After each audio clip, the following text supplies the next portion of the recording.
Hero's point of view. Sir, pinatatawag po kayo ng lolo nyo. Biglang sabi ng driver namin na humahangos papasok.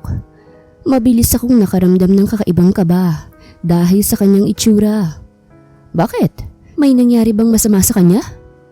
Aligagang tanong ko. Wala naman po. Nais ka lang daw niyang makausap dahil may importante siyang sasabihin sa'yo. Sagot niya. Nakahinga ako ng maluwag nang marinig yon. Pinakaba mo naman ako. Singhal ko sa kanya. Ilang linggo nang nakakonfine si Lolo sa ospital, kaya naman hindi ko maiwasang kabahan sa mga ganitong sitwasyon. Hindi man matatag ang pagsasama namin ni Lolo, ay masasabi ko namang naging mabuti siyang magulang sa akin. Pinasasabi niya rin po na kailangan niyong magmadali. Biglang sabi pa ng driver namin bago siya tuluyang lumabas. Sandali, aayusin ko lang to. Sambit ko. Wala na akong ibang nagawa kung hindi ang mabilis na kumilos. Hindi na ako masyadong nag-ayos ng aking sarili dahil sa ospital naman ang punta ko. Nang makontento sa aking ayos, ay dali-dali na rin akong lumabas ng bahay. Naabutan ko ang driver namin na naghihintay na sa tabi ng kotse ko. Tara na, Manong Jules. Sambit ko nang makasakay ako sa kotse. Tumango lang siya sa akin bilang tugon at sumakay na rin. Pinaandar na agad niya ang kotse at nagmaneho papunta sa ospital. Nanatili akong tahimik habang nasa biyahe. Hindi ko mapigilan ang aking sarili na mapaisip. Sa susunod na linggo ay ililipat na sa akin ang pamamahala sa kumpanya ng aming pamilya. Aminado naman ako na kinakabahan ako sa ideya na iyon. Pero matagal na rin naman akong naghahanda para sa pagdating ng araw na iyon. Nandito na po tayo, sir. Biglang sabi ni Manang Jules. Nagulat pa ako nang bigla siyang magsalita. Sa sobrang lalim ng iniisip ko, ay hindi ko na namalayan ang mabilis naming biyahe. Pakihintay na rin ako, hindi naman siguro magtatagal to. Saad ko bago bumaba ng kotse. Dumiretso na ako sa kwarto ni Lolo. Nagulat pa ako nang makitang gising si Lolo habang may isang nurse na tumitingin sa mga aparatos na nasa gilid niya. Bakit niyo ako pinapunta rito, Lolo? Nagtatakang tanong ko habang marahang naglalakad palapit sa kama niya. Apo! Nakangiting sabi niya habang nakatitig sa akin. Mabuti naman at nakarating ka kaagad. Dagdag na sabi niya pa. Ang sabi niyo ho kasi kailangan kong magmadali. Sagot ko. Tama. Tama. Natatawang sambit ni Lolo. Kunot na utuloy akong napatitig sa kanya. Ramdam ko na parang may kakaiba sa kanya. Kaya naman hindi ko mapigilang kabahan. Alam namin na malala na ang sakit ni Lolo. At ang tanging magagawa na lang namin ay ang maghintay na mamatay siya. Masakit mang isipin pero wala na talaga kaming magagawa. Ano po bang sasabihin niyo sa akin? Nagtatakang tanong ko. Hindi na ako mapakali sa kinatatayuan, lalo na nang sunod-sunod na bumuntong hininga si Lolo. Para bang may malalim at mahalaga siyang sasabihin na siguradong ikabibigla ko. Bago ko ibigay sa iyo ang lahat ng ari-arian natin, tumitig siya sa akin ng diretsyo. Nais kong magkaroon ng apo bago ako mamatay. Dagdag na sabi niya pa. Nanlaki ang mga mata ko dahil sa gulat. Ano ba yung sinasabi niyo, Lolo? Hindi makapaniwalang singhal ko. Seryoso ako, Hero. Sambit ni Lolo. Kung hindi ka magkakaroon ng apo bago ako mamatay, ay walang mapupunta sa iyo. Saad niya pa. Sa dami ng pwede niyang hilingin. Bakit naman yun pa? Hindi pa nga ako nagkakaroon ng nobya eh. At kahit babaeng nagugustuhan ay wala. Papaano naman akong magkakaroon ng anak ng ganun lang kabilis? Sunod-sunod akong napailing. Imposible naman huyang hinihiling niyo, Lolo. Giit ko. Then, make it possible. Sambit niya. Huminga ako ng malalim bago hinawakan ng kanyang kamay. Iba na lang ang hilingin mo, please. Nagmamakaawang sabi ko. No, wala akong ibang hihilingin kung hindi iyon. Kung hindi mo yun maibibigay sa akin, magpaalam ka na sa mga mamanahin mo, iho. Seryosong sabing sagot ni Lolo. Magmadali ka dahil nararamdaman kong hindi na rin ako magtatagal. Dagdag na sabi niya pa bago humiga ng maayos sa kama. Wala akong ibang nagawa kung hindi ang lumabas ng kanyang kwarto. Hindi pa rin nagsisink in sa utak ko ang mga sinabi niya. Suntok sa buwan na lang kung mangyayari yon. Wala sa sarili akong naglakad sa hallway ng ospital nang bigla na lang akong may makabanggang isang babae. Nagtalsikan ng mga bitbit niyang gamit at natumba rin siya. I'm sorry. Tanging nasabi ko bago siya tulungang damputin ng mga gamit niya. Okay lang, sagot niya. Napatitig ako sa kanya nang marinig ko ang kanyang boses. Doon ko pa lamang napagmasan ang kanyang muka at hindi ko maitatangging maganda siya. Biglang bumilis ang tibok ng puso ko habang pinagmamasdan ko siya. Ito ang unang beses na nakaramdam ako ng ganito at hindi ko maintindihan ang sarili ko. Ako nga pala si Hiro, biglang sabi ko. Sa isip-isip ko ay nasampal ko ng noo ko dahil sa biglaan kong pagpapakilala. Gulat namang napatingin sa akin ng babae. Hindi ko siya masisisi dahil kahit ako ay magugulat sa ganitong sitwasyon. Hindi niya naitago ang pag-aalinlangan niyang sumagot. Sa loob-loob ko ay nahihiya na ako dahil sa ginawa ko, pero hindi ko na rin naman yun mababawi, kaya hinayaan ko na lang. Ako naman si Odessa. Nahihiyang sagot niya. Ngumiti ako bago tuluyang inabot sa kanya ang ilan niya pang mga gamit. Bahagya siyang tumungo bago naglakad palayo sa akin. Weird. Bulong ko. Kung ibang babae kasi yun ay siguradong magkakandarapan na sila para mas lalong tumagal ang aming pag-uusap. Ngunit iba si Odessa. Siyang pinakaunang babae na nilayasan ako agad. Napailing na lang ako bago nagpatuloy sa paglalakad palabas ng ospital. Dumiretso na ako sa parking lot kung nasaan ang kotse ko. Sa kumpanya na tayo. Sambit ko nang makasakay ako ng kotse. Tumangulang si Manang Jules bilang tugon bago mabilis na pinaandar ang kotse. Bigla na lang pumasok sa isip ko ang mukha ni Odessa. Sa hindi malamang dahilan ay napangiti ako habang iniisip siya sa buong biyahe. Kakaiba ang ganda niya at hindi ko pa rin maipaliwanag ang epekto niya sa akin. Odessa's point of view. Saan ka galing? Pag-uusisa ni Stephanie. Kadadating ko pa lang sa kwarto kung saan nakakonfine si nanay. Kanina pa sana ako. Ang kaso ay may nakabangga pa akong lalaki sa hallway kanina kaya natagalan ako. May dinaanan lang. Pagdadahilan ko. Dinaanan? Bakit parang haggard ka? Naniningkit ang mga mata niya habang nakatitig sa akin. Magsabi ka nga. Singhal niya pa. Ano naman ang sasabihin ko sa'yo, huh? Sambit ko. Kung ayaw mong maniwala, edi i-check mo ang CCTV ng ospital. Dagdag na sabi ko pa. Alam kong hindi pa rin naniniwala sa akin si Stephanie. Sa tagal na naming magkaibigan, ay kabisado na niya ako. Mabuti na lamang at hindi na siya nulit pa sa akin. Kamusta na raw si nanay? Tanong ko.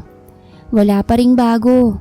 Kailangan pa rin niya magpahinga at hindi pa rin alam ng mga doktor kung kailan ba siya magkakamalay. Sagot ni Stephanie. Napabuntong hininga na lamang ako. Halos isang buwan na si nanay dito sa ospital. Aaminin kong nahihirapan na ako sa pagtatrabaho para lamang matustusan ng mga gastusin namin dito. Ikaw, kamusta ka naman? Biglang tanong ni Stephanie sa akin. Ayos pa naman. Tipid na sagot ko. Hindi ka ba napapagod o nahihirapan man lang?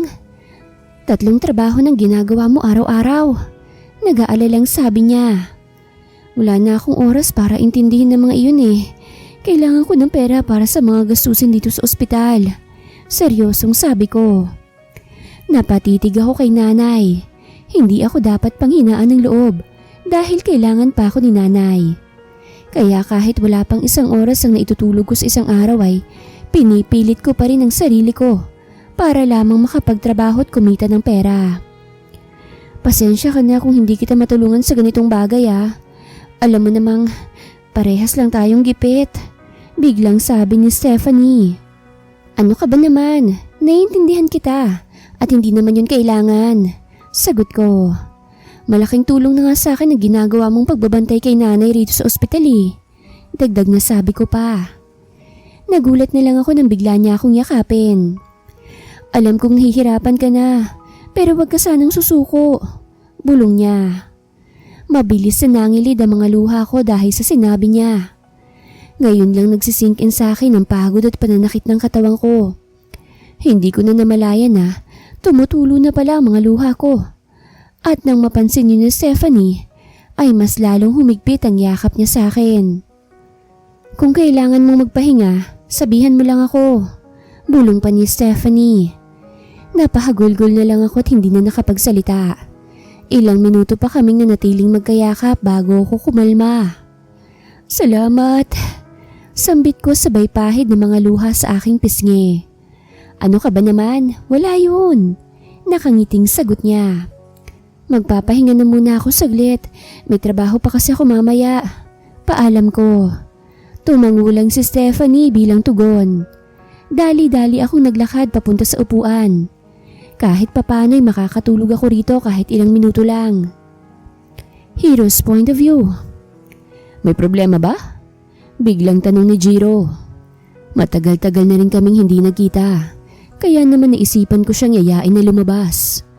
Bukod dun ay hihingi na rin ako ng tulong sa kanya para magawa akong hinihiling ni Lolo. Kailangan ko ng tulong. Diretsyong sagot ko. Nangunot ang noo niya habang nakatitig sa akin. Para saan? Tanong niya. Sunod-sunod akong bumuntong hininga. Kailangan kong magkaroon ng anak bago mamatay si Lolo. Sagot ko. Ha? Anong ibig mo sabihin? Gulat na tanong niya. Hiling yun ni Lolo. Gusto niya na magkaroon ng apo bago siya mamatay. Dahil kung hindi, wala daw akong makukuhang mana. Kwento ko. Napasapo na lang ako sa aking noo dahil sa ideya na yon. Hanggang ngayon, hindi pa rin ako makapaniwala. Kilala ko si Lolo. At sigurado akong desidido na siya sa hiling niyang yon. Wala akong ibang magagawa kung hindi ang gumawa ng paraan. So, paano ako makakatulong? Tanong ulit ni Jiro. Kailangan kong makahanap ng babaeng papayag maging surrogate mother ng anak ko. Seryosong sabi ko. Abay, mahihirapan tayo dyan. Saan niya? Hindi madaling maghanap ng ganyan. Marami ring mga proseso na kailangan gawin. Baka matagalan pa yan. Dagdag na sabi niya pa. Hindi ba pwedeng maghanap na lang ng babae? Tanong ko. Pwede naman kung gusto mo. Pero kailangan niya pa ring sumailalim sa mga test at check-ups. Hindi mo naman gugustuhin na maling babae ang magdadala ng anak mo, hindi ba? Sagot niya. Tumango ako bilang tugon. Hindi na ako muling nakapagsalita at mas pinili na lang na mag-isip. Wala akong kilalang babae na sa tingin ko ay papayag sa gusto ko. Iilan lang din naman kasi ang kilala kong babae. At hindi naman ako papayag na basta-basta na lang ang piliin ko. Ilang oras pa kaming nanatili ni Jiro sa cafe kung saan kami nagkita. Bago namin napagdesisyon ng umuwi. Dumiretso ako sa ospital para muling dumalaw kay Lolo. Mr. Hiro, what brought you here? Tanong ng isang hindi pamilyar na lalaki. Sino ka? Nagtatakang tanong ko.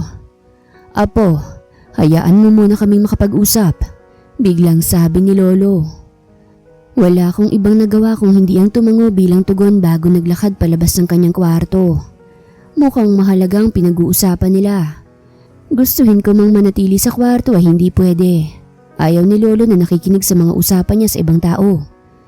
Hindi ko alam kung bakit pero saka ko na lang narealize na naglalakad na pala ako papunta sa garden ng ospital nang makakita ako ng mga bulaklak. Malayo pa lang ay natanaw ko ng isang pamilyar na babae. May kakaibang humaplos sa dibdib ko habang pinagmamasan siya ngunit agad rin yung napalitan ng awa nang mapagtantong umiiyak siya. Are you alright? Nag-aalalang tanong ko sabay abot ng panyo sa kanya. Gulat pa siyang napatingin sa akin. Para bang hindi niya inaasahan na makikita niya pa ulit ako. Kahit umiiyak siya, maganda pa rin siya. Hindi ko na talaga maintindihan ang nararamdaman ko. Salamat. Nahihiyang sambit niya bago tinanggap ang panyong inaabot ko. Odessa, right? Tanong ko pa. At tumango naman siya bilang tugon. Bakit ka umiiyak? Gustuhin ko mang pigilan ng sarili ko sa pagtatanong ay hindi ko magawa. May kung anong nag-uutos sa akin na magtanong ng magtanong at kilalanin pa siya. Sana lang ay hindi siya magalit dahil sa mga tanong ko. Wala. Nakatungong sagot niya. Kung kailangan mo ng kausap, nandito ako. Sambit ko bago naupo sa tabi niya. Maganda ang pwesto kung nasan kami ngayon dahil may mga puno tumaharang sa mainit na sinag ng araw. Mahangin din sa paligid, kaya naman hindi ka maiinitan dito. Bakit ka nga pala nandito sa ospital? Biglang tanong ko pa ulit. Naka-confine dito si nanay. Sagot niya. Mabilis akong napabaling ng tingin sa kanya. Kahit nakatagilid siya sa akin ay masasabi kong malungkot siya. Siguro ay malala ang pinagdadaanan ng nanay niya ngayon. Naka-confine din ang lolo ko dito Sabi ko. Ilang buwan na rin at hindi man lang umaayos ang lagay niya. Dagdag na sabi ko pa. Hindi ka ba nalulungkot o nahihirapan? Biglang tanong ni Odessa. Nagulat na lang ako dahil nakatitig na pala siya sa akin. Kitang-kita kong namumugto na ang mga mata dahil sa kanyang pag-iyak. Nalulungkot at nahihirapan din. Seryosong sagot ko. Kahit sino naman siguro. Ganun ang mararamdaman kapag nasa ganitong sitwasyon. Sambit ko pa. Papaano kaming mahihirap? Biglang tanong niya pa ulit. Nangunot ang noo ko dahil doon. Anong ibig mong sabihin? Naguguluhang tanong ko. Wala kaming oras para makaramdam ng lungkot, hirap at pagod kasi kailangan naming magtrabaho para sa mga gastusin. Emosyonal na sabi niya pa. Hindi ko na alam ang gagawin ko. Sambit niya. Bigla na lang ulit siyang napahagulgol matapos sabihin yun. Habang pinagmamasdan siya, ay may kakaibang kirot at awa akong nararamdaman. Kahit ako'y hindi ko maintindihan kung bakit ganitong nararamdaman ko. Bigla na lang pumasok sa isip ko ang hiling ni Lolo. Out of nowhere, ay nagkaroon ako ng ideya ngunit hindi ako sigurado kung tama ba ito. Gusto mo bang tulungan kita? Biglang tanong ko. Naguguluhang napatingin sa akin si Odessa. Anong ibig mong sabihin? At isa pa, bakit mo naman ako tutulungan? Tanong niya. Naawa lang ako sa'yo. Sagot ko. Marahas niyang pinunasan ng mga luha sa kanyang pisngi bago umupo ng maayos at diretsyong tumingin sa akin. Wala akong ibang nagawa kung hindi ang mapalunok dahil sa labis na kabang nararamdaman ko. Paano mo naman ako matutulungan? Tanong niya. Bibigyan kita ng pampagamot sa nanay mo. Sambit ko. No, bibigyan kita ng 5 milyon. Pagtatama ako. Nanlaki ang mga mata niya habang nakatitig sa akin. At bakit mo naman gagawin yun? Hindi makapaniwalang tanong niya. Katulad ng sinabi ko, gusto kitang tulungan. Nakangiting sagot ko. Naningkit ang mga mata niya na bahagyang ikinagulat ko. Mukhang nakaramdam siya na may kailangan din ako sa kanya. Wala na akong pakialam kung tumanggi man siya o pumayag. Ang mahalaga, sinubukan ko. At anong kapalit? Tanong niya. Hindi ako nakasagot agad.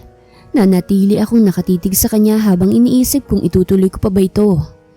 Napabuntong hininga na lang ako bago nag-iwas ng tingin. Papayag kang dalhin ang anak ko. Sagot ko. Ano? Gulat na bulalas niya. Anong dadalhin ko? Singhal niya pa.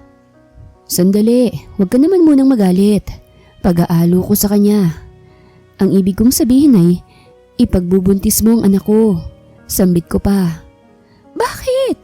Bakas ang pagtataka sa mukha niya nang tignan ko siya. Dahil sa kailangan ko ng anak, nagkibit balikat ako. Saka ako nasasabihin sa iyong lahat kapag pumayag ka na sa alok ko. Dagdag na sabi ko pa. Sino namang matinong babae ang papayag sa ganyan? Hindi makapaniwalang singhal niya. Maraming babae ang nagiging surrogate mother. Saad ko. Wala namang masama sa ganun. Sambit ko pa. Natahimik si Odessa at nang mapabaling ako ng tingin sa kanya ay nakatitig na siya sa kalangitan. Sa hindi ko malamang dahilan ay gumaya ako sa kanya. Pinagmasdan namin ang kalangitan habang parehas kaming hindi nagsasalita. Hindi kita mamadaliin, Odessa.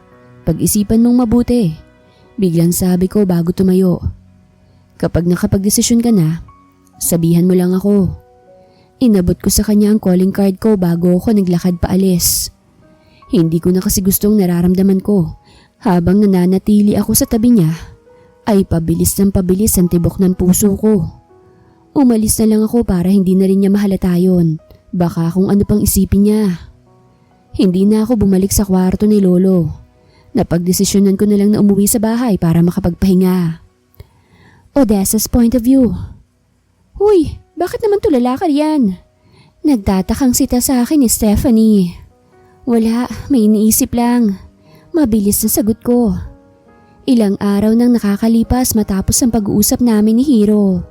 Hindi ako makapaniwala sa mga sinabi niya. At hanggang ngayon ay malaking isipin pa rin sa akin ang alok niya. Hindi biro ang 5 milyon. Kahit anong kahit ang gawin ko, hindi ko agad kikitain yon. Pero hindi ko naman lubos maisip na aabot sa ganon. Isa pa, ang kinakatakot ko ay baka dumating ang araw na mahulog ako sa kanya at ako lang din ang mahirapan. Hoy! Ay, gwapo! Gulat na bulalas ko.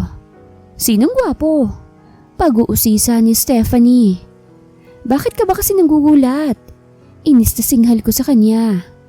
Naging malakas ang pagtawa niya kaya naman mas lalo akong nainis. Ang lalim kasi ng iniisip mo eh. Sino ba yung gwapo na yan? Pangaasar niya. Wala. Sigaw ko. Napagdesisyonan ko na lang na lumabas muna ng kwarto ni nanay dahil sigurado akong hindi ako titigilan ng kaibigan ko. Totoo naman kasi nagwapo si Hiro. Kung inalok niya ako ng 5 milyon, sigurado akong mayaman din siya. Napabuntong hininga na lang ako habang nag-iisip ng mabuti. Kung tatanggapin ko yun ay hindi na ako mamamroblema sa gastusin para sa pagpapagamot ni nanay. Ang tanging iisipin ko na lang ay ang sarili ko at kung papaano ko maiiwasan ng mahulog kay Hiro. You look tired. Biglang sabi ng isang pamilyar na boses. Dali-dali akong napalingon at hindi ko na rin naitago ang aking gulat nang makita ko si Hiro. Ay, andyan ka pala. Wala sa sariling sabi ko. Nakapagdesisyon ka na ba? Nakangiting tanong niya bago naglakad palapit sa akin. Hindi ako sumagot dahil hanggang ngayon, nag-iisip pa rin ako. Umupo siya sa tabi ko. Nariyan na naman ang hindi mapakaling tibok ng puso ko dahil malapit siya. Babae lang naman ako. Kapag ganito ba namang kagwapong katabi mo eh, ewan ko lang kung hindi ka mabalo sa kinuupuan mo. Ano bang dapat kong gawin? Wala sa sariling tanong ko. Gulat na napatingin sa akin si Hiro. Saan? Tanong niya. Sa inaalok mo sa akin. Sagot ko. Nagulat na lang ako nang bigla siyang ngumiti. Agad akong nag-iwas ng tingin dahil ramdam ko ang pag-init ng aking mukha dahil sa ginawa niya. Kung papayag ka, kailangan mong mag-take ng mga tests at check-ups para masiguradong malusog ka. Pagkatapos nun ay kailangan nang may mangyari sa atin. Paliwanag niya. As in? Gulat na bulalas ko. Bahagya siyang natawa dahil sa naging reaksyon ko. Oo naman. Sagot niya. Sigurado akong sobrang pula ng mukha ko ngayon dahil sa mga narinig ko. Kung ganun ay may mangyayari sa amin. Pumapayag ka na ba? Tanong niya. Sunod-sunod akong napabuntong hininga at napapikit ng mariin. Hindi ko alam kung tama ba tong gagawin ko. Pero kailangan ko tong gawin para kay nanay. Oo, tipid na sagot ko. Naramdaman ko na lang na hinawakan ni Hiro ang balikat ko. Huwag kang mag-alala dahil wala naman akong gagawing masama sa'yo. Nakangiting sabi niya. Tumango lang ako bilang tugon at pinanood siyang maglakad palayo. Huminga ako ng malalim bago napagdesisyon ng bumalik sa kwarto ni nanay. Saan ka galing? Tanong ni Stephanie nang makitang pagpasok ko. Diyan lang sa labas. Sagot ko. Aalis lang ako saglit ha. Paalam ko pa. Dumiretso na ako sa mga gamit ko at agad ring lumabas. Kailangan ko munang abalahin ng sarili ko para mawala sa isip kong tungkol sa napag-usapan namin ni Hiro. Hindi ko alam kung saan ako dadalhin ang naging desisyon ko. Pero wala na akong balak na bawiin pa yon. Para kay nanay, gagawin ko to. Nagulat na lang ako nang makita ko si Hiro sa labas ng ospital. Kung hindi ako nagkakamali ay kotse niyang nakaparada sa tabi niya. Ngumiti pa siya nang makita niya ako at agad nang naglakad palapit sa akin. Kailangan nating mag-usap, sambit niya. Tungkol saan? Nagtatakang tanong ko. Sa alok ko. Ngumisi siya. Let's go, sabi niya pa. Nagdadalawang isip man ay wala na rin akong ibang nagawa kung hindi ang sumunod sa kanya. Sumakay kami sa kotse niya at agad naman niyang pinaandar. Hindi ko alam kung saan din kami pupunta, pero nanatili akong tahimik habang nasa biyahe. Hindi ko napigilang mamangha nang makitang isang magandang restaurant sa aking harapan. Nadadaanan ko lamang ang mga ganito noon tuwing pupunta ako sa trabaho. Kahit isang beses ay hindi ko pa nagawang makapasok sa mga ganyan. Tara na, nakangiting sabi ni Hiro. Dito? Hindi ko na naitago ang aking pagkagulat. Sabay tinuro ko pa ang restaurant. Yep, mabilis na sagot niya. Dali-dali naman akong sumunod nang magsimula na siyang maglakad papasok. Mas lalo akong namangha nang makita ang disenyo ng restaurant sa loob. Mag-order ka lang ng kahit na ano. Ako nang bahala, sambit ni Hiro.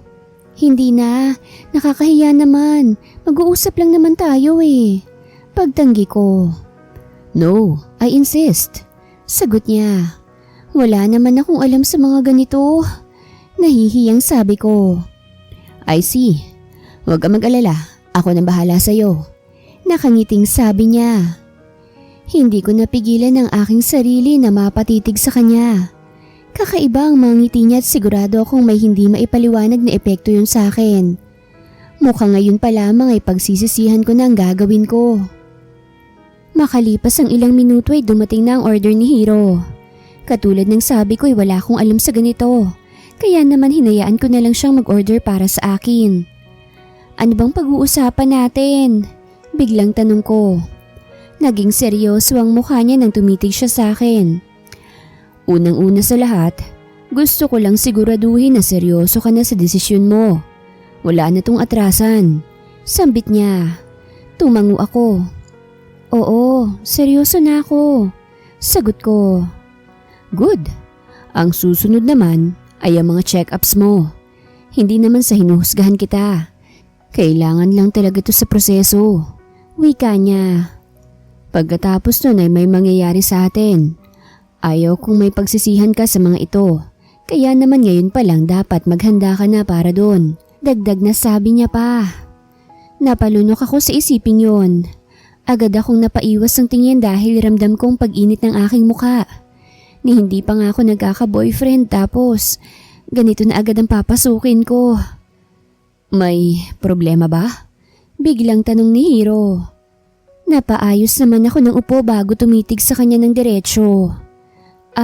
Wala. Kinakabahang sagot ko. Katulad ng sinabi ko, bibigyan kita ng 5 milyon para sa kasunduan na ito. Ayos na ba yun sa'yo? Tanong niya't agad naman akong tumango bilang tugon. Ako na rin ang bahala sa lahat ng kakailanganin mo para sa pagbubuntis mo. Dagdag na sabi niya. May tanong pala ako. Biglang sabi ko. Ano yun? Sambit niya. Huminga ako ng malalim bago nagsalita.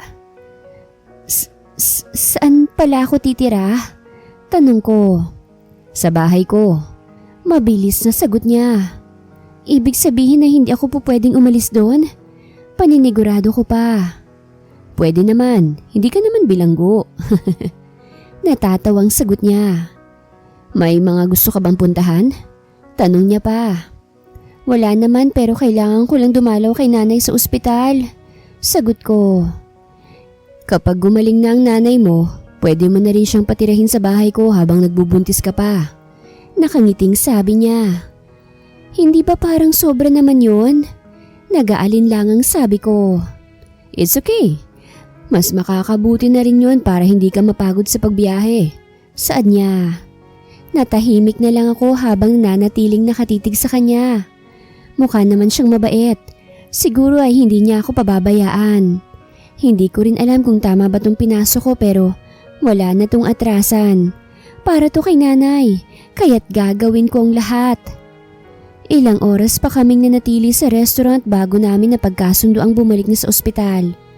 Napagdesisyonan na rin namin na magpa-check up na ako para ngayon pa lang ay umusad na ang aming proseso. Mukhang masaya ang araw mo ah. Nagtatakang sita sa akin ni Stephanie. Kapapasok ko pa lang sa kwarto ni nanay at naabutan ko na agad ang aking kaibigan na abala sa paglilinis. Hindi ko tuloy maiwasang makaramdam ng hiya dahil ako dapat ang gumagawa ng mga bagay na ito. Hindi naman masyado. Tanging naisagot ko. Naging maayos naman ang check-up. May ilan pa kaming dapat balikan para masiguradong pwede akong magbuntis at walang mangyayaring masama sa sanggol. Wala ka bang trabaho ngayon? Biglang tanong ni Stephanie. Hindi muna ako pumasok. May inaasikaso kasi ako eh. Sagot ko. Tungkol saan? Nangunot ang noo niya habang nakatitig sa akin. Wala. Para lang dun sa isa ko pang trabaho. Pagsisinungaling ko.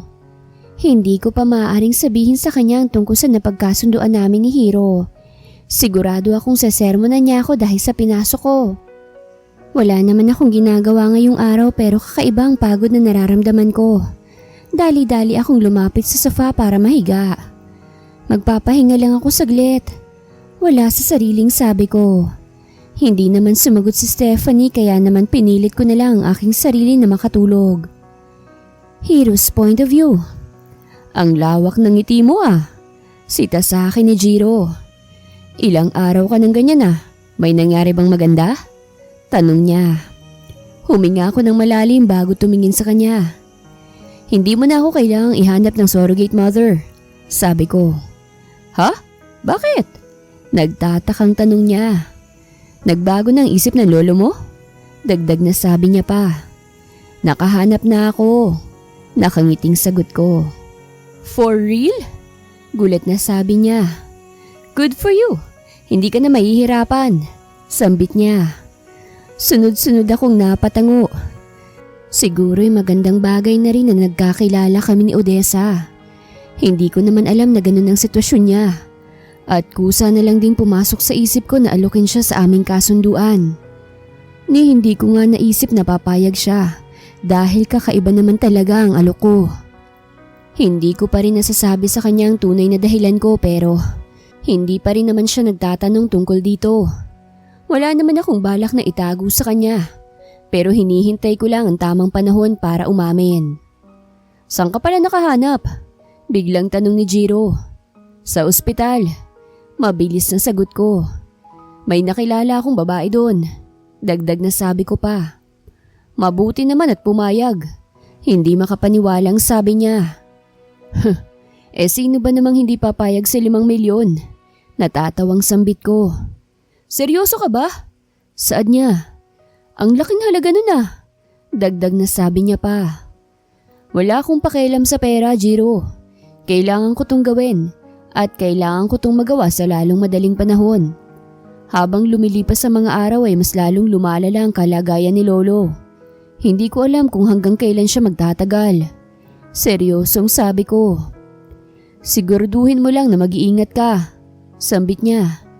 Mukha naman siyang mabait. Tumatangong sabi ko. Maganda ba?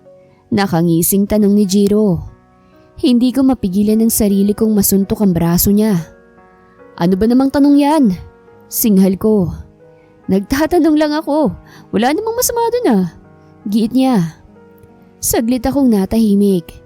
Hindi ko naman maitatanggi na maganda nga si Odessa. Ramdam ko rin na mabait siya at mapagkakatiwalaan. Sa pag-aalala at pag-aasikaso niya palang sa nanay niyang sa ospital, masasabi ko nang mapagmahal din siya. Oo, maganda. Wala sa sariling sabi ko. Nagulat na lang ako nang biglang pumalakpak si Jiro. Nagpaalam na rin ako agad para umalis. Sa nakalipas na araw kasi naging maayos naman ang mga check-up ni Odessa. Pwede na kaming bumuo at napagdesisyonan namin na gawin yun sa lalong madaling panahon. Kinuha ko ang cellphone ko at agad dinawagan si Odessa. Nangunot pa ang noo ko dahil ang tagal niyang sumagot. Hello? Sambit niya pa nang sagutin niya ang tawag ko. Bagong gising ka ba? Nagtatakang tanong ko. Pasensya na, naabala pa yata kita. Dagdag na sabi ko. Hindi, okay lang. Kailangan ko na rin namang gumising kasi magkikita pa tayo mamaya, di ba? Sagot niya. About that, tawagan mo ko kapag papunta ka na. Sambit ko. O sige, mag-aayos na ako. Sagot naman niya.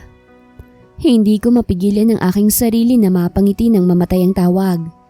Sa mga nakalipas sa linggo, ay napapansin kong lagi kong hinahanap-hanap ang boses niya.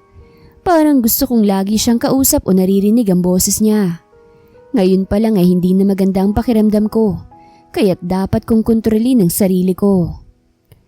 Isang oras pa akong naghintay bago dumating si Odessa sa bahay ko. Ilang beses ko na rin naman siyang dinala rito, para na rin masanay siya.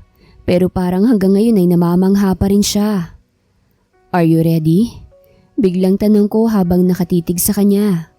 Kitang-kita ko ang sunod-sunod niyang paglunok.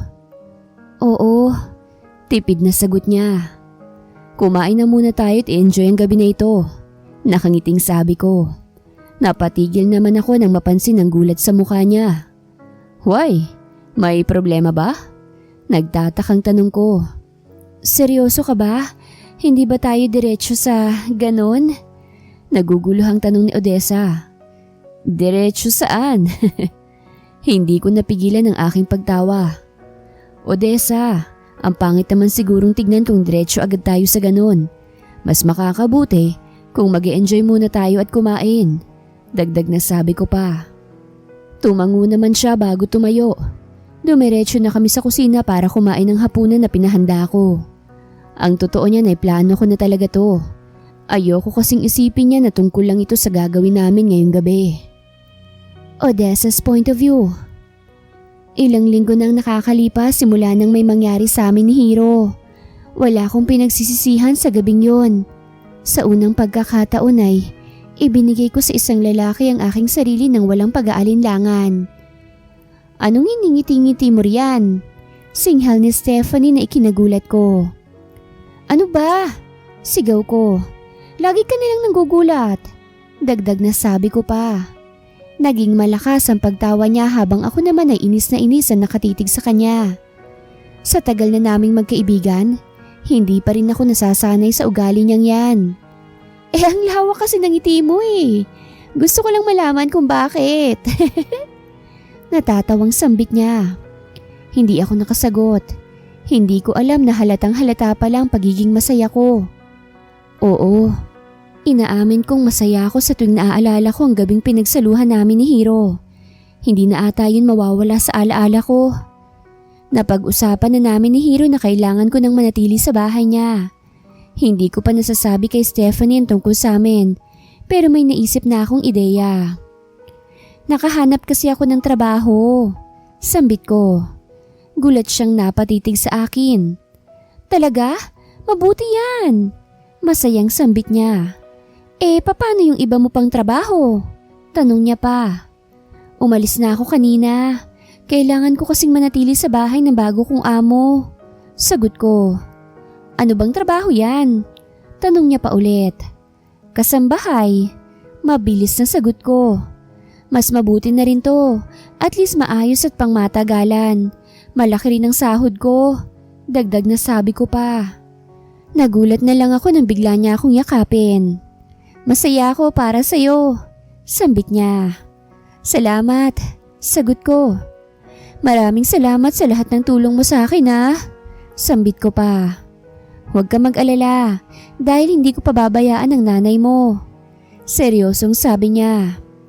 Bibisita naman ako rito. Pinayagan ako ng amo ko at saka may rest day rin naman ako. Sagot ko. Mabuti na lang at naniwala si Stephanie. Hindi na rin naman siya masyadong nagtanong kaya hindi na ako nahirapan. Mabilis na lumipas sa mga araw. Ilang araw na akong nakatira sa bahay ni Hiro at masasabi kong maayos naman kami.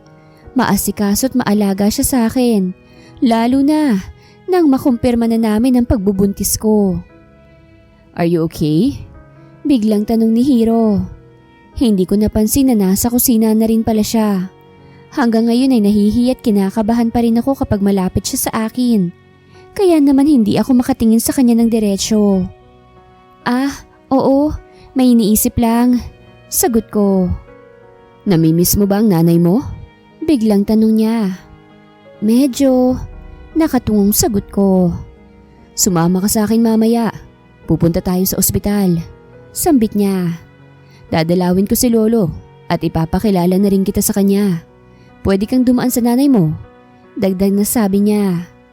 Biglang nagliwanag ang mukha ko't napangiti dahil sa aking narinig. Gusto ko na talagang bumisita kay nanay. Nahihiya lang akong magsabi dahil ilang araw pa lang naman akong narito. Talaga ba? Hindi makapaniwalang tanong ko.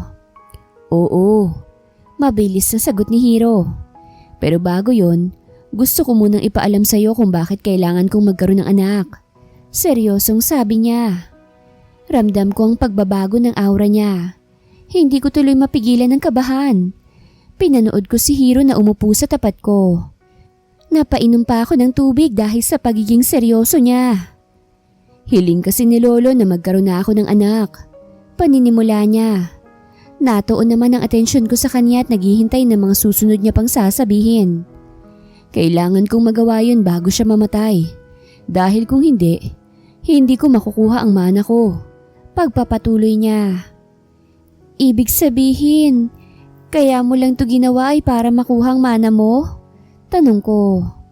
Oo, mabilis niyang sagot. Bukod ron ay gusto ko lang din matupad ang hiling ni Lolo bago siya mawala. Malungkot na sabi niya pa. May kung anong kirot akong naramdaman sa dibdib ko na hindi ko maipaliwanag. Para bang nasasaktan ako dahil sa sinabi niya. Pero wag mo sanang masamain ang kasunduan natin. Biglang sabi ni Hiro. Hindi, ayos lang. Aligagang sagot ko. Muli ko siyang pinagmasdan. Nagulat na lang ako nang bigla siyang tumayo. Maghanda ka na, aalis na rin tayo maya-maya. Sambit niya. Tumango lang ako bilang tugon. Nang makaalis siya ng kusina ay saka pa lamang akong naglakad papunta sa kwarto ko. Napasapo ako sa dibdib ko nang makapasok ako sa aking kwarto. Hindi pa rin nawawala ang kakaibang kirot na nararamdaman ko. Hindi ko maitatangging unti-unti ko nang nagugustuhan si Hiro. Pero alam kong hindi dapat. Ginagawa ko ang lahat para mapigilan ang nararamdaman ko. Pero alam kong hindi ko alam kung hanggang kailan ko ito magagawa. Odessa, hindi ka narito para sa pagmamahal. Pera ang kailangan mo. Singhal ko sa aking sarili habang nakatingin sa salamin. Nang makontento sa pag-aayos ay lumabas na rin ako kagad. Naabutan kong naglalakad ng pababa ng hagdan si Hiro. Kaya naman sabay na kaming lumabas ng bahay. Naging mabilis lang ang biyahe namin papunta sa ospital. Bago bumaba ng kotse, ay pilit kong kinakalma ang aking sarili. Hindi ko alam kung anong sasabihin ng lolo niya, pero kailangan kong maging handa. Lolo, masayang tawag ni Hiro sa matanda nang makapasok kami sa kwarto niya. Oh, napadalaw ka iyo. Gulat na sambit niya bago siya napabaling ng tingin sa akin. Sino itong magandang babae na kasama mo? Nakangiting tanong niya pa. Lolo, siya po si Odessa. Sagot ni Hiro. Siya po ang nanay ng magiging anak namin. Dagdag na sabi niya pa. Nanlaki ang mga mata ng matanda at agad na napatitig sa kanyang apo. Tama bang narinig ko? Magkakaanak na kayo? Hindi makapaniwalang sabi niya. Opo, tumatangong sabi ni Hiro. Baka pinaglololoko mo kung bata ka ha? Singhal ng matanda. Seryoso ko lolo, dala pa nga namin ang pregnancy test niya. Sambit ni Hiro. Nagpalipat-lipat ang tingin ng matanda sa akin at kay Hiro. Hindi ako mapakali sa kinatatayuan ko. Mabuti na lang at nilapitan ako ni Hiro. Magkakaroon ka na ng apo, lolo. Nakangiting sabi niya bago umakbay sa akin. Napangiti na lang ako habang nakatingin sa matanda. Tama po ang sinabi niya. Sambit ko. Sunod-sunod na tumango ang lolo ni Hiro na para bang nauunawaan na niyang lahat. Masaya ako para sa inyong dalawa. Nakangiting sabi niya. Hinayaan ko na lang muna na mag-usap sila Hiro at ang lolo niya. Nagpaalam na ako na pupunta sa kwarto ni nanay para bumisita. Mabuti na lang at nasa ibang palapag ang kwarto ni nanay. Odessa? Hindi makapaniwalang bulalas si Stephanie nang makita ako. Napatigil ako sa paglalakad. Hindi pa man ako nakakalayo sa kwarto nila Hiro, ay nakita na ako ng kaibigan ko. Ito ang bagay na iniiwasan ko. Ang mahuli niya ako dito. Anong ginagawa mo rito? Nagtatakang tanong niya pa ulit. Hindi ako nakasagot agad. Pinanood ko siyang maglakad palapit sa akin.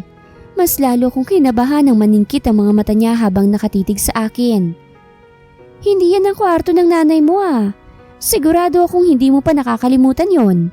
Sabihin mo nga sa akin, anong ginagawa mo dyan? Seryosong tanong niya.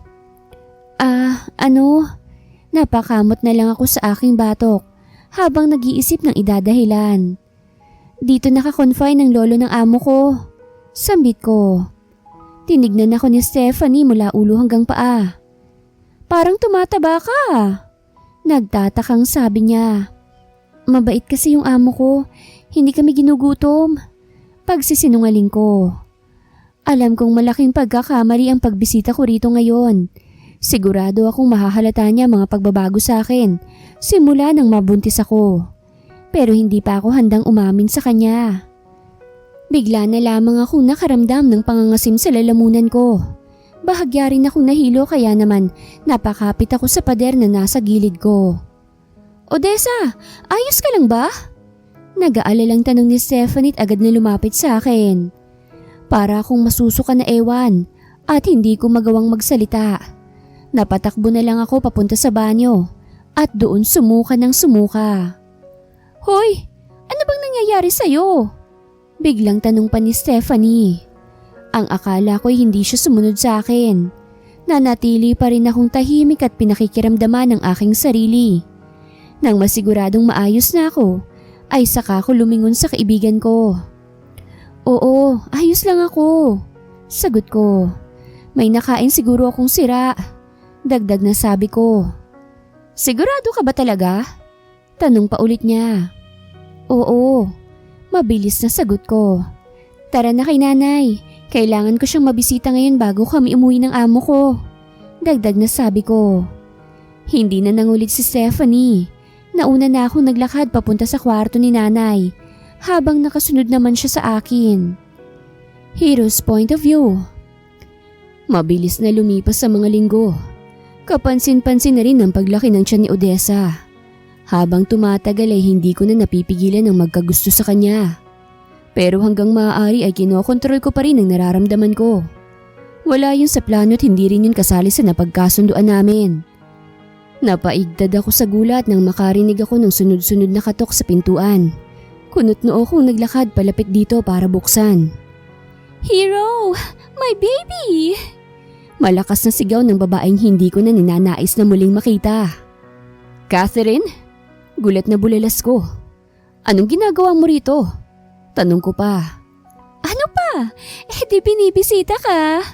Natatawang sagot niya at agad na yumakap sa akin. Pilit ko siyang itinulak at bahagya akong lumayo sa kanya. Umalis ka na. Seryosong sabi ko. Hindi mo man lang ba ako papapasukin? Mataray na tanong niya. Ayaw na kitang makita. Bakit kapag gugustuhin papasukin ka sa bahay ko? Singhal ko sa kanya. Kahit kailan ay para ka pa ring bata. Natatawang sabi niya. Inuulit ko. Umalis ka na. Galit na sambit ko. Tsk, sige lang. I-enjoy mo yung pagiging bata mo. Sa mga susunod na araw, sisiguraduhin kong magiging akin ka na ulit. Sambit niya bago tumawa na parang nababaliw. Hinayaan ko na lang siya at agad na isinarado ang pinto. Hindi ko inaasahan na magkikita pa kami ulit. At ang lakas naman ng loob niyang pumunta rito sa bahay. Odessa's point of view. Manang, nasaan po si Hiro? Tanong ko. Tanghali na kasi akong nagising kaya naman hindi ko na naabutan si Hiro. Dumiretso na nga ako agad sa kusina kasi akala ko'y nag-aalmusal pa siya. Kaaalis lang po. Sagot ni Manang. Kumain ka na. Sambit niya pa. Halos 4 na buwan na rin akong buntis at mas lalong naging maalaga sa akin si Hiro. Kung pwede lang na hindi na siya umalis sa tabi ko'y baka ginawa na niya. Aaminin kong natutuwa ako pero Hindi ko pa rin maiwasang malungkot, lalo na sa ideya na unti-unti nang nalalapit ang panganganak ko. May problema po ba? Nagtatakang tanong ni Manang.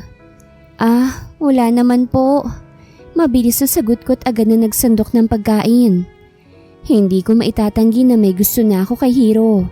Pero wala rin naman akong balak na umamin dahil alam kong sasaktan ko lang ang sarili ko. Ang kasunduan namin ay tanging anak lamang. Hindi nakasali ron ang magkagusto ako sa kanya. Katatapos ko palang kumain nang bigla akong makarinig ng sunod-sunod na katok sa pinto. Dali-dali naman akong lumapit para buksan yon. Hello, sino po sila? Nagtatakang tanong ko ng isang hindi pamilyar na babae ang bumungad sa akin. Excuse me, sino ka? Anong ginagawa mo sa bahay ng magiging asawa ko? Maarteng tanong niya. Saglit akong napatulala dahil sa sinabi niya. Kung ganun ay may mapapangasawa na si Hiro, pero bakit hindi silang bumuo ng anak? Pasok po kayo. Wala sa sariling sambit ko. No need. Nandiyan ba si Hiro? Tanong niya. Wala po, kaalis lang po. Mabilis na sagot ko. Ako nga po pala. Hindi kita kailangang makilala. Singhal niya bago napatingin sa aking tiyan. Buntis ka? Sino nga man yan? Kunot noong tanong niya pa. Hindi ako sumagot. Hindi ko alam kung dapat ko bang sabihin sa kanya ang totoo. Wala ako sa lugar para magsabi ng mga ganung bagay dahil baka sumama ang loob ni Hiro sa akin. Hindi ka sasagot? Galit na tanong niya. Wala na ho kayong pakialam doon. Mahinang sabi ko. Oh, I see. Tumatangong sabi niya. As long as hindi yan kay Hiro, wala akong pakialam. Dagdag na sabi niya.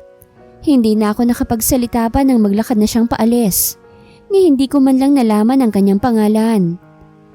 Patakbo kong pumunta sa aking kwarto at nang makahiga sa kama ay doon ko hinayaan ang aking sariling umiyak.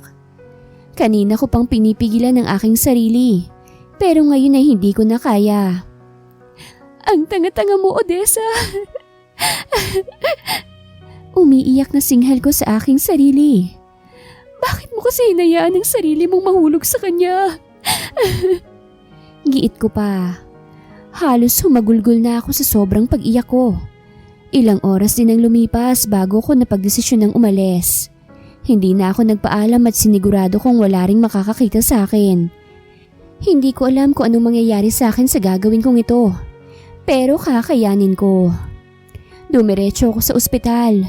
Nasa hallway pa lang ako'y nanginginig na ang katawan ko. Hindi ko alam kung papaano ako aamin kay Stephanie. Malaki na ang tiyan ko at sigurado akong mahahalata niya agad to. Odessa? Gulat na tawag ni Stephanie nang makita ko. Akmang maglalakad na sana akong pabalik nang bigla siyang lumabas sa kwarto ni nanay.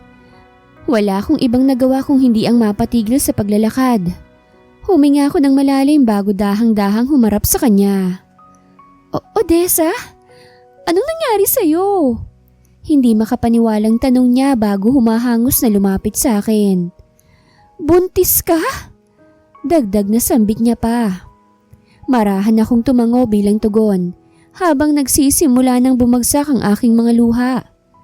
Napakapit ako sa pader nang bigla akong mahilo. Agad rin naman akong inalalayan ng kaibigan ko. Paano to nangyari? Naguguluhang tanong niya pa. Inalalaya niya ako hanggang sa makapasok kami sa kwarto ni nanay. Doon ako nagsimulang magkwento sa kanya tungkol sa lahat ng nangyari. Ilang buwan din ang nakalipas kaya naman marami-rami akong kailangang sabihin. Nagulat na lang ako nang bigla akong yakapin ni Stephanie. Ang akala ko isasermonan niya ako. Pero sa pagkakataong to ay yakap ng isang kaibigan ang nakuha ko mula sa kanya. Ano nang balak mo ngayon? Biglang tanong niya. Hindi ko alam. Kailangan ko munang maisilang ang batang to saka ko gagawa ng paraan para magkaroon ulit ng trabaho. Sagot ko. Kayanin mo, Odessa. Nandito lang ako palagi. Seryosong sabi niya. Magpahinga ka na muna. Dagdag na sabi niya. Tumango naman ako bilang tugon. Mabuti na lang at may sofa na rin dito sa kwarto ni nanay na magagamit ko para humiga. Medyo sumasakit pa rin ang ulo ko, kaya naman makatutulong ang pagtulog sa akin ngayon. Hero's point of view. Anong ginagawa mo rito? Inis na tanong ko nang makita ko si Catherine sa opisina ko. Hindi mo naman sinabi sa akin na may buntis kang kasambahay. Biglang sabi niya, dahilan para mapatigil ako sa aking ginagawa. Pumunta ka na naman ba sa bahay ko? Seryosong tanong ko. Yes, nakangiting sagot niya. Ngayon ko lang nakita ang kasambahay na yon. Maganda siya ah.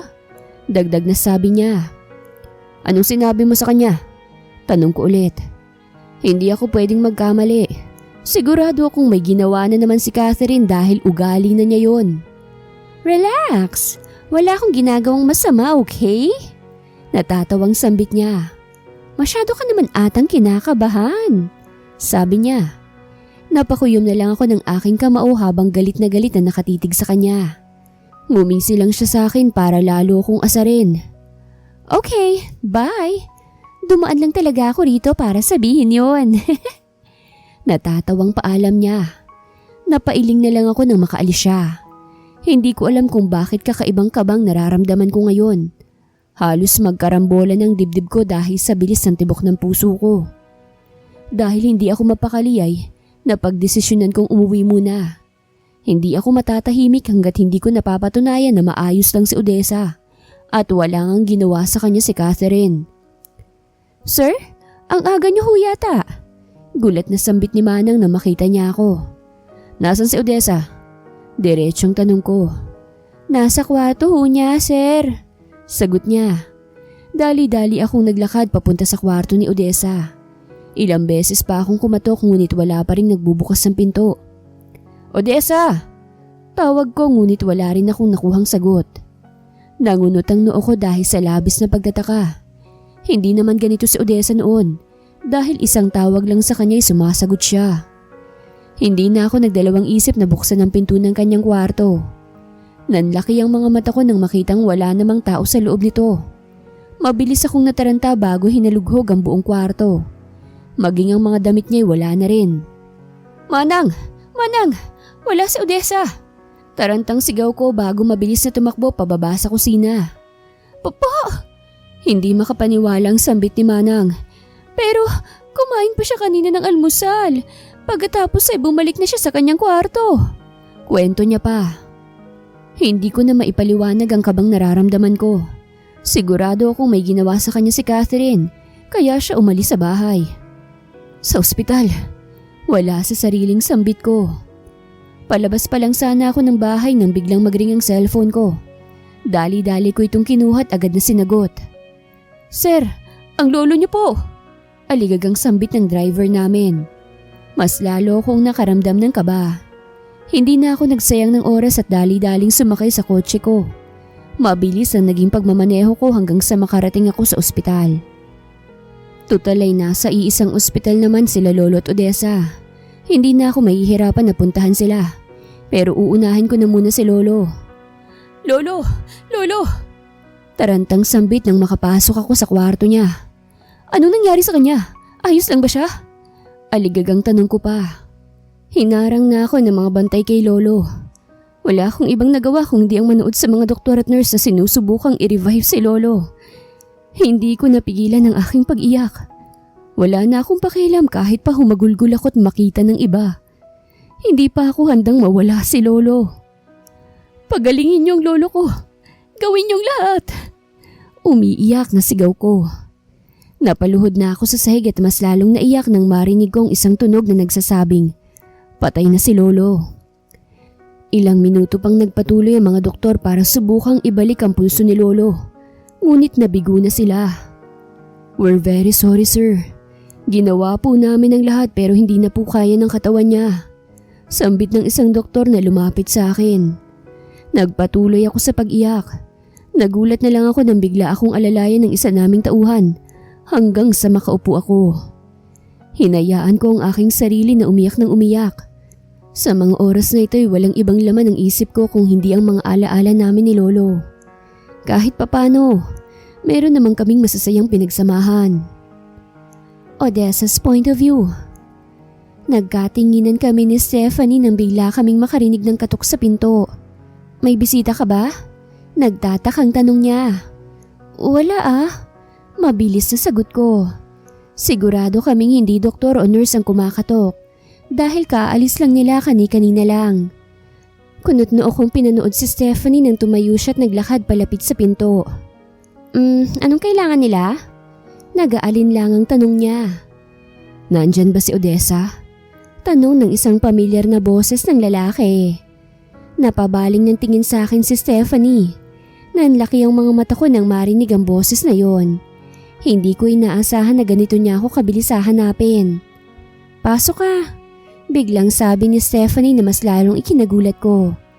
Napatitig ako sa lalaking ilang araw ko nang hindi nakikita. Hindi ko maluloko ang sarili ko. Namimiss ko na siya. Nagtaka naman ako nang mapansing nagmumugto ang kanyang mga mata. Kapansin-pansin din na parang pagod na pagod siya. Maiwan ko muna kayo ah. Biglang sabi ni Stephanie na agad ring lumabas ng kwarto. Anong ginagawa mo rito? Nagtatakang tanong ko. May nangyari ba? Sambit ko. Bakit ka umalis? Seryosong tanong niya. Wag na muna yan ang pag-usapan natin. Sagot ko. Maupo ka. Utos ko pa. Pinanood ko siyang maglakad palapit sa akin. Hindi ko maialis ang tingin sa kanya. Anong nangyari? Tanong ko ulit ngunit hindi siya sumasagot.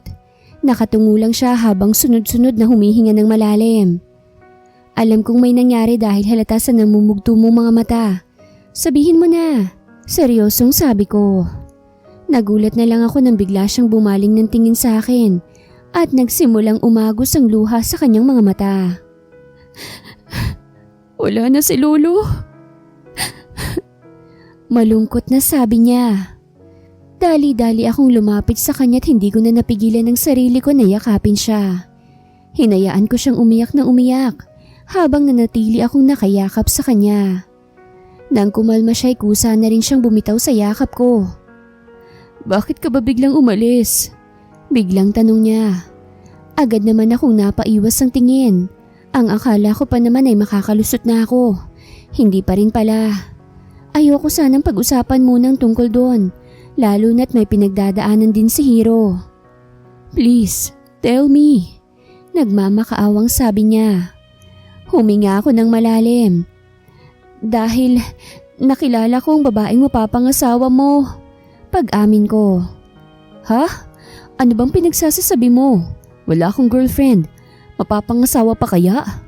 Sambit niya habang pinupunasan ng mga luha sa kanyang pisngi. I see. Si Catherine bang nakilala mo? Yun ba yung sinabi niya sa'yo na magiging mag-asawa na kami? Tumatangong sabi niya. Oo, nakatungong sagot ko. Wala kaming relasyon at imposible na magkaroon dahil hindi ko naman siya gusto. Siya lang tong naghahabol na naghahabol sa akin. Paliwanag niya. Malabo na rin talaga dahil may nagugustuhan na ako ngayon. Seryosong sabi niya. May kakaibang kirot akong nararamdaman matapos siyang sabihin yon. Wala naman ako sa lugar para pigilan siya na magkagusto sa iba. Hindi na rin naman kailangan na magustuhan niya rin ako dahil sa kasunduan namin. Ikaw, biglang sabi niya pa. Ha? Ano? Naguguluhang tanong ko. Ikaw ang nagugustuhan ko. Sagot niya. Para akong nabingi dahil sa sinabi niya. Parang tumigil din ang oras at tanging kaming dalawa lang ni Hiro ang nakakakilos. Ang lakas at ang bilis ng tibok ng puso ko. Kakaibang init din ang nararamdaman. At sigurado kong pulang-pula na ang mukha ko dahil sa sinabi niya. Huwag kang seryoso ako. Putol ni Hiro sa sasabihin ko. Matagal na akong may gusto sa'yo pero hindi ko lang magawang umamin. Dagdag na sabi niya pa. Mas lalo akong natulala dahil sa mga sinasabi niya. Ni minsan na hindi pumasok sa isip ko na magugustuhan niya rin ako. Pero, sabihin mo lang sa akin na gusto mo rin ako, Odessa. Nagsusumamong bulong niya. Natigagal ako at mas lalong napatitig sa kanya. Wala namang mawawala sa akin kung aamin ako. Totally umamin na rin naman siya sa akin. Wala na akong dapat na ikatakot. Oo, gusto rin kita. Nahihiyang sabi ko. Noon pa, wala pa mang sanggol sa sinapupunan ko eh. May nararamdaman na ako para sa'yo. Dagdag na sabi ko pa. Bigla na lang niya akong niyakap. Hindi ko napigilan ng pagngiti ko at niyakap ko na rin siyang pabalik. Hindi ko alam kung dapat ba kaming maging masaya ngayon, lalo pat kamamatay lang ng lolo ni Hiro. Pero nagpapasalamat ako dahil dumating ang araw na ito. Hiro's point of view. Matapos ang libing ni lolo, ay bumalik sa dati ang bahay. Tumira na ulit si Odessa sa bahay ko at nagkaroon na rin kami ng relasyon. Binabalak na rin namin ang magpakasal, ngunit hinihintay pa namin ang mga anak siya. Mr. Hiro, nakangiting sabi ni Attorney Suarez nang pumasok siya sa opisina ko. Attorney, napabisita kayo? Nagtatakang sambit ko. I have to tell you something. Seryosong sabi niya. Hindi ko tuloy maiwasang makaramdam ng kaba. Simula nang mamatay si lolo, ay wala akong narinig mula sa kanya. Ngayon na lang kami ulit nag-usap at hindi na rin naman ako umaasa na mapupunta pa sa akin ang iba pang mga naiwang ari-arian ni lolo. Tungkol saan po? Tanong ko. Ito ang last will ng iyong lolo. Inabot niya sa akin ang isang envelope. Ang bili niya sa akin, ipabasa ko to sa iyo kapag nawala na siya. Dagdag na sabi niya pa. Kunot-noo kong kinuha ang envelope at agad yung binuksan. Nanlaki ang mga mata ko dahil sa labis na gulat. Hindi ko inaasahan na ipapamana pa rin sa akin ni lolo ang lahat kahit hindi ko naman natupad ang hiling niya. Naging malawak ang ngiti ko bago tumayo at lumapit kay Attorney Suarez. Thank you, Attorney. Sambit ko. Congratulations, Mr. Hiro. Sagot naman niya bago naglakad palabas ng opisina ko. Hindi na ako nakapaghintay na sabihin to kay Odessa. Ilang linggo na lang din at manganganak na rin siya. Pagkatapos niyang makapagpahinga, ay maaari na kaming mag-asikaso para sa kasal namin. Kahit ako naman hindi ko inaakala na mahuhulog ako sa kanya. Sadyang mapaglaro ang pag-ibig at natalo ako sa laro niya. Mabilis na lumipas ang mga oras. Natapos na rin naman ako sa aking trabaho, kaya naman napagdesisyonan ko na ring umuwi. Napangiti na lang ako nang makita si Odessa kasama si Manang at pareha silang abala sa pag-aayos ng lamesa sa kusina. Nandito ka na pala, sambit ni Manang nang makita ako. Tara nang kumain, mahal, anyaya ni Odessa. Tumango naman ako at agad na lumapit sa kanila. Paminsan-minsan ay sumusulyap ako kay Odessa habang kumakain kami. Hanggang ngayon ay gandang-ganda pa rin ako sa kanya at hindi ako makapaniwala na magiging asawa ko na siya. May problema ba? Biglang tanong ni Odessa nang mapansin ang pagtingin ko sa kanya. Wala. Mabilis na sagot ko. May gusto ka bang sabihin? Sige na, sabihin mo na. Wika niya pa. Naging malawak ang ngiti ko habang nakatitig sa kanya. Sa akin pa rin napunta ang mana. Sambit ko. Talaga ba? Hindi makapaniwalang sambit ni Odessa. Hindi ba't gusto mo rin naman yun? Dagdag na sabi niya pa. Hindi na nga ako umaasa kasi hindi ko naman nagawa ang hiling niya. Nawala na nga rin sa isip ko tungkol sa mana. Saad ko. Ibig sabihin lang nun ay mahal ka talaga ng lolo mo't may tiwala siya sa iyo. Biglang sabi ni Manang. Sunod-sunod akong napatango dahil sa sinabi niya. Mahal ko rin naman ang lolo ko. May mana man o wala. Nang matapos kaming kumain ay dumiretso na kami ni Odessa sa kwarto para makapagpahinga. Habang nakahiga sa kama, ay hindi ko mapigilan ng sarili kong mapatitig sa kanya. Huwag mo nga akong titigan, sita niya sa akin. Ang ganda-ganda mo kasi, nakangiting sabi ko. Hindi mo ako mabubola. Singhal niya. Seryoso kasi ako, mahal. Malambing na sabi ko. I love you. Sambit ko pa. Napangiti naman siya dahil sa sinabi ko. And I love you too. Sagot niya. Naramdaman ko na lamang ang paglapat ng labi niya sa labi ko. Hindi ko maipaliwanag ang sayang nararamdaman ko. Ang buong akala ko talaga, mawawala na siya sa akin. Pati na rin ang anak namin. Mabuti na lang at naipaliwanag ko sa kanya ng maayos ang lahat. Odessa's point of view. Hindi ko na alam kung may mahihiling pa ba ako ngayon sa buhay ko. Masaya ako sa piling ni Hiro. Isa siyang mapagmahal na ama at asawa. Nagkaroon na rin si nanay ng malay at kasalukuyang nagpapalakas sa ospital. Matuturing kong kumpleto na ang buhay ko ngayon. Hindi ko lubos maisip na aabot ako sa ganito ngayon. Masaya ako para sa'yo. Biglang sabi ni Stephanie sabay yakap sa akin. Salamat, sagot ko. At salamat din sa lahat ng naitulong mo sa akin. Dagdag na sabi ko pa. Ano ka ba naman? Para na tayong magkapatid eh. Sambit niya. Natawa na lang kami pareho bago bumaling ng tingin sa magandang tanawin na nasa aming harapan. Nasaan nga pala yung inaanak ko? Biglang tanong niya. Naku, baka kasama yun ng ama niya. Natatawang sagot ko. Ang swerte niyo sa isa't isa. Seryosong sabi ni Stephanie. Ako kaya? Kailan? Sambit niya. May kaibigan si Hiro. Gusto mo ba? Pangaasar ko sa kanya. Nako, hindi na. Hindi ko gusto ang trip ng isang yon. Singhal niya. Natawa naman ako dahil sa naging sagot niya. Natigil kami sa pag-uusap nang makita naming naglalakad si Hiro papunta sa amin. Hello, Miss Beautiful. Nakangiting sabi ni Jiro habang nakatitig kay Stephanie. Che! Singhal naman ang kaibigan ko bago naglakad palayo. Natawa na lang kami ni Hiro nang habulin ni Jiro si Stephanie. Sigurado akong hindi magtatagal ay magkakatuluyan din ang dalawang yan. You look happy, biglang sabi ni Hiro. Siyempre naman, sino ba naman ang hindi sasaya kung ganitong nararanasan mo, di ba? Nakangiting sagot ko. You deserve it, seryosong sabi niya. No, we deserve it. Pagdatama ako sa sinabi niya.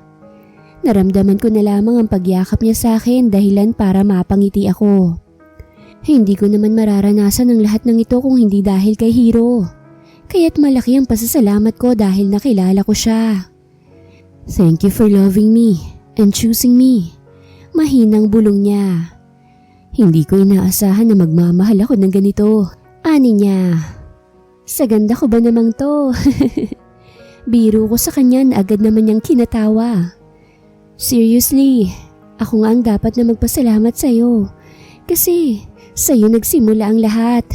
Seryosong sabi ko pa. Nagulat na lang ako nang bigla niyang halikan ang noo ko, pababa sa ilong ko at pababa sa labi ko. Hanggang ngayon ay may kakaiba pa ring epekto sa akin ang halik niya. Simula pa lang kasi, naagaw mo ng atensyon ko. Natatawang sabi niya. Mahal na mahal kita, dagdag na sabi niya. At wala naman akong ibang nagawa kung hindi ang mapayakap sa kanya habang mas lalong lumalalim ang aming paghahalikan. Sino nga bang mag-aakala na ang dating hirap na hirap sa buhay, ngayon ay maayos ang kalagayan? Hindi ko alam kung karapat-dapat ba akong makaranas ng ganito. Sa kabila ng paghihirap ko noon, ay parang sobra-sobra ang kapalit na kaligayahan ngayon. Habang buhay akong magpapasalamat sa lahat ng meron ako ngayon. Naniniwala rin akong kahit anong hirap ng buhay ngayon, basta't masipag at matyaga, may pag-asa at masaganang buhay sa kinabukasan. Wakas.